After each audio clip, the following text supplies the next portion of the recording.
Hello, honeys, and welcome back to your regularly scheduled Beesness. We've got the last group of headlines for the month of September for you here today. Everything that caught my eye as your in-house art historian. So without further ado, let's see what we have in store. As a person with a smartphone, I have been on the internet this last week, and so I noticed, everything to do with Sean Combs's arrest and the findings of certain materials in his home. Let's just get the long and short over with. According to the New York Times, the music mogul was charged with sex trafficking and racketeering conspiracy. Last week, he was denied bail and ordered to be held at a federal detention center. Lawyers are appealing that decision. The part that caught my attention as an art historian and also as a true crime enthusiast, brief shout out to My Favorite Murder as one of my founding inspirations, he's going to be housed at the Metropolitan Detention Center, which is a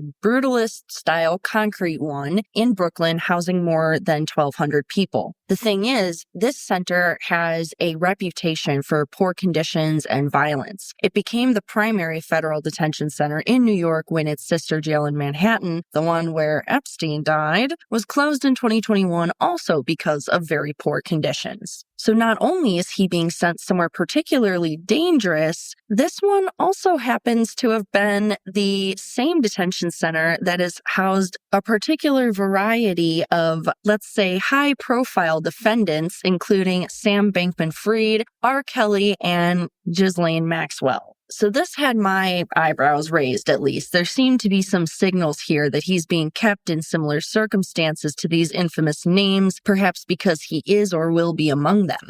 Moving on, we also saw some follow-ups last week. First, that Philly's U of Arts has filed for bankruptcy only months after its sudden closure. The very sudden closure and protests of it by students and staff alike was one of our previous Beesness headlines. But as of Friday, September 13th, the 148-year-old private arts college has officially filed due to, quote, a perilous financial state. According to today's sources, there wasn't really much more clarity given by this apparently out-of-the-blue bankruptcy and filing, but it did shed some light on a few other things. For example, we now know that UArts' estimated assets and liabilities currently stand between 50 and 100 million US dollars, and the school's attorney is being paid more than 1.1 million in legal work thus far. If anything more happens, we'll let you know. While many Americans seemed pretty happy about the Fed's most recent interest cut rate, experts in the art world say that it's too early to know whether that's going to revive the flagging art market. New York Times market experts think that the Fed cut interest rates by 0.5 percentage point on Wednesday as a sign of shifting focus from battling inflation to protecting the job market. Though these cuts are probably going to have big implications for the larger economy, it's not likely enough, say experts in the art world, to reduce spending fears and caution in the present. Commentary from both Philip Hoffman, the founder of the Fine Art Group, as well as Drew Watson, head of art services with Bank of America Private Bank, suggests that there's just too much fear of testing the market right now, and historically, art markets perform better in periods with lower interest. So because collectors are about to have more liquidity with these lower rates, it's very likely we're going to see much more valuable pieces start to come to auction soon, but not quite yet.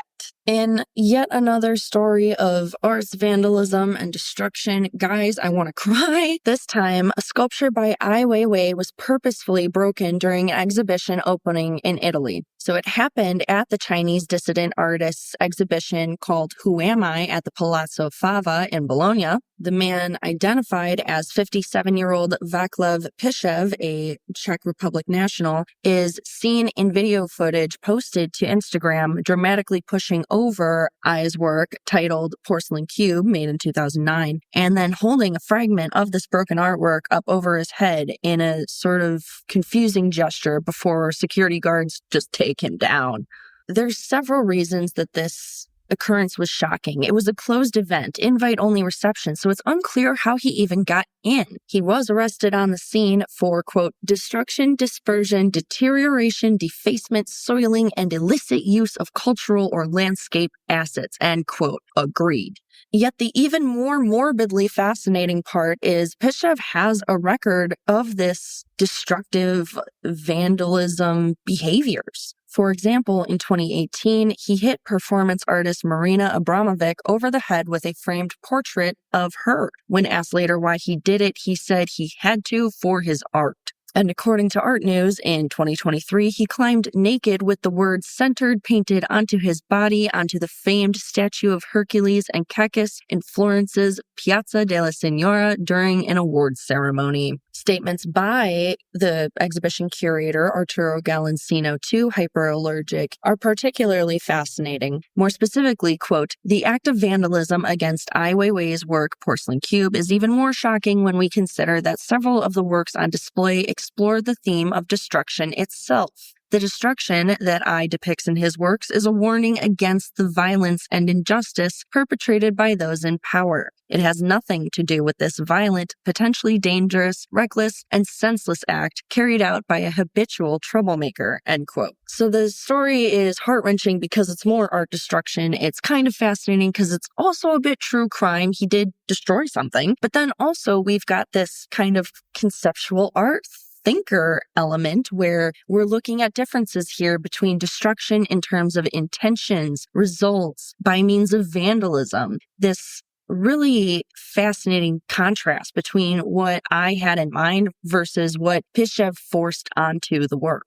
Pretty interesting auction headline popped up as well. A Magritte painting is expected to bring in more than $95 million at Christie's marquee New York sales this autumn. The specific work in question is titled L'Empire des Lumières from 1954. It's one out of 27 that is basically an exploration of light via painting a sunlit sky over a darkened street scene. It comes from the collection of late interior designer Mika Artigun, also married to Amit Artigun, co-founder of Atlantic Records and a prolific art collector. Said Max Carter, Christie's vice chairman of 20th and 21st century art, said, quote, "An icon of surrealism, the Erdogan Magritte is arguably the finest, most deftly rendered, and hauntingly beautiful of the series. Like Micah's eye, it is perfect," end quote. It will go up as one of many impressive works by household names like Joan Miro and David Hockney in a dedicated evening sale to the Erdogan collection, one of many of these sales days by Christie's. We care because the auction house is setting aside a significant portion, in their words, of the proceeds for philanthropic initiatives, but also it's going to probably set an auction record for Magritte. We haven't seen his work on the market since 2022, when another of the works from that series nearly tripled Magritte's previous record when it sold for 51.5 million, I believe that's euros, aka over $68.4 million.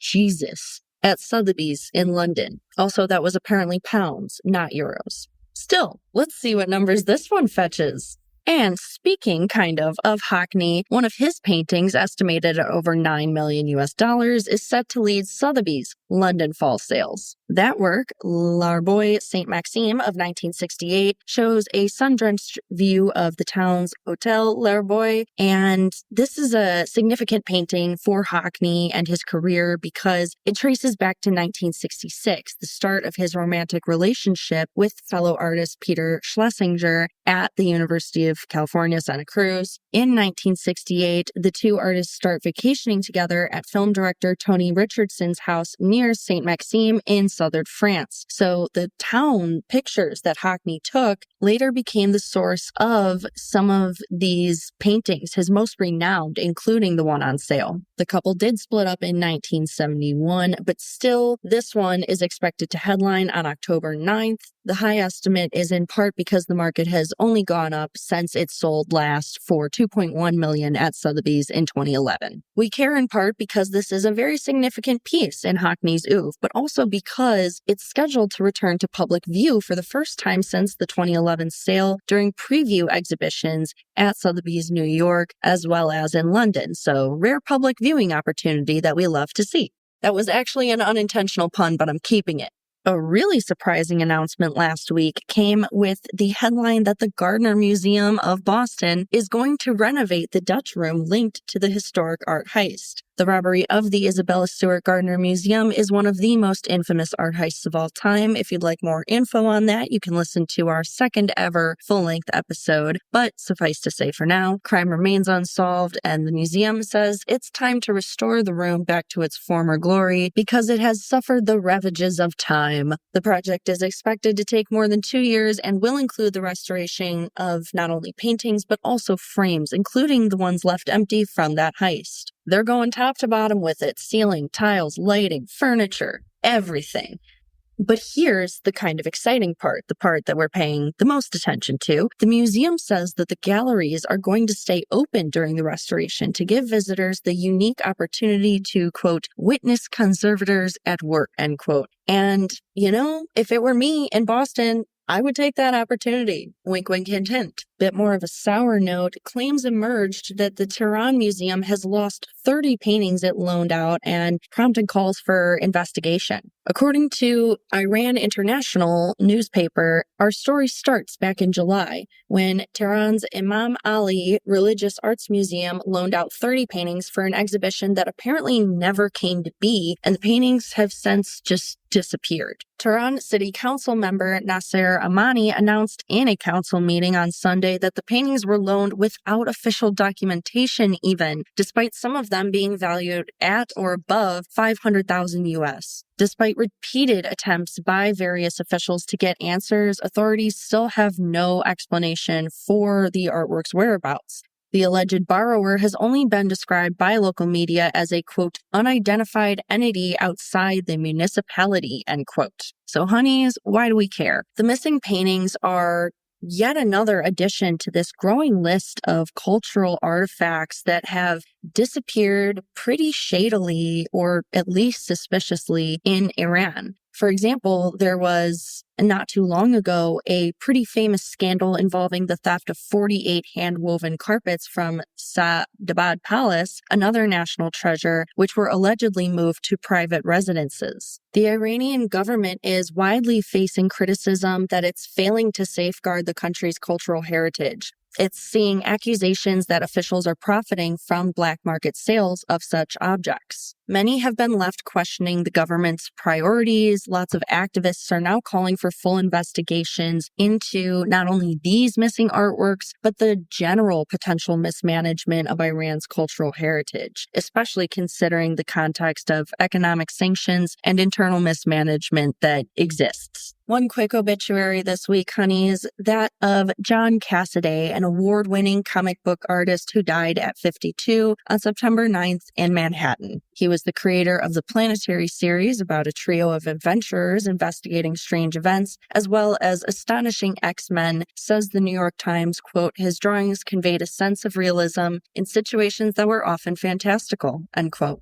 Pretty wild discovery coming out of this last week as well. A Brit who pulled a random art print from the dumpster at 11 has been rewarded recently by finding out that it is in fact the work of Albrecht Dürer, the famed Renaissance artist. The work in question is a print of the woodcut engraving Night, Death, and the Devil from 1913. It is 1 out of 3 Meisterstich, or master engravings, aka ones that copies are made from for public sale. The illustration depicts pretty much exactly what you think: a knight atop a muscular horse. He's got a sickly hourglass-toting figure representing death at his side, and they're followed by a goat-like devil. And because I feel like Dürer is a name a lot of us might not recognize, he was a German born in 1471, considered one of the most technically gifted artists of all time, and contemporary of Da Vinci, who influenced artists such as Raphael and Titian. Now, as I said, it was basically discovered by the now 24-year-old Matt Winter, who says he's had an eye for antiques since age 10 and that he used to search the local dump for treasure. He has apparently found it as he approached Jim Spencer, director of rare book auctions, earlier this year with the print, and though Spencer's expectations were low, he believed in the authenticity of the work from the first glance at the unwrapped thing. Spencer, as soon as possible, met with British museums, prints, and drawing experts, and they compared the print with 3 others in the museum collection before confirming it as real. It ended up selling for about 33,400 pounds or about 44,000 US dollars to a private German collector at a sale held by Staffordshire's Rare Book Auctions on September 5th,